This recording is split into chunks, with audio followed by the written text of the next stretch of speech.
AJ ಆಸ್ಪತ್ರೆ ಮತ್ತು ಸಂಶೋಧನಾ ಕೇಂದ್ರವು ವಿಸ್ತರಿಸಿದ ಪ್ರಾಸ್ಟೇಟ್ಗೆ ಚಿಕಿತ್ಸೆ ನೀಡುವ ಅತ್ಯಾಧುನಿಕ ಹಾಗೂ ಕನಿಷ್ಠ ಆಕ್ರಮಣಕಾರಿ ಶಸ್ತ್ರಚಿಕಿತ್ಸಾ ವಿಧಾನವಾದ ರೀಜಮ್ ಅನ್ನು ದಕ್ಷಿಣ ಕನ್ನಡ ಮತ್ತು ಉಡುಪಿ ಜಿಲ್ಲೆಗಳಲ್ಲಿ ಪ್ರಪ್ರಥಮ ಬಾರಿಗೆ ಯಶಸ್ವಿಯಾಗಿ ಪರಿಚಯಿಸಿದೆ.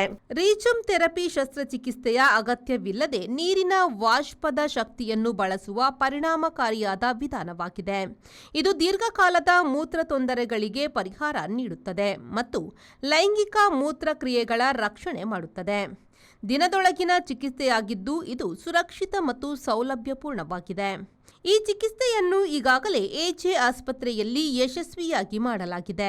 ಚಿಕಿತ್ಸೆ ಪಡೆದ ರೋಗಿಗಳು ತಮ್ಮ ಮೂತ್ರದ ತೊಂದರೆಗಳಿಂದ ಸಾಕ್ಷು ಶಮನ ಪಡೆದಿದ್ದು ಅವರು ಬೇಗನೆ ಚೇತರಿಸಿಕೊಂಡಿದ್ದಾರೆ ಎಂದು ಎಜೆ ಆಸ್ಪತ್ರೆಯ ವೈದ್ಯಕೀಯ ನಿರ್ದೇಶಕರು ಮತ್ತು ಯೂರಾಲಜಿ ವಿಭಾಗದ ಮುಖ್ಯಸ್ಥರಾದ ಡಾ. ಪ್ರಶಾಂತ್ ಮಾರ್ಲಾ ತಿಳಿಸಿದ್ದಾರೆ. ಬ್ಯೂರೋ ರಿಪೋರ್ಟ್, ವಿ4 ನ್ಯೂಸ್, ಮಂಗಳೂರು.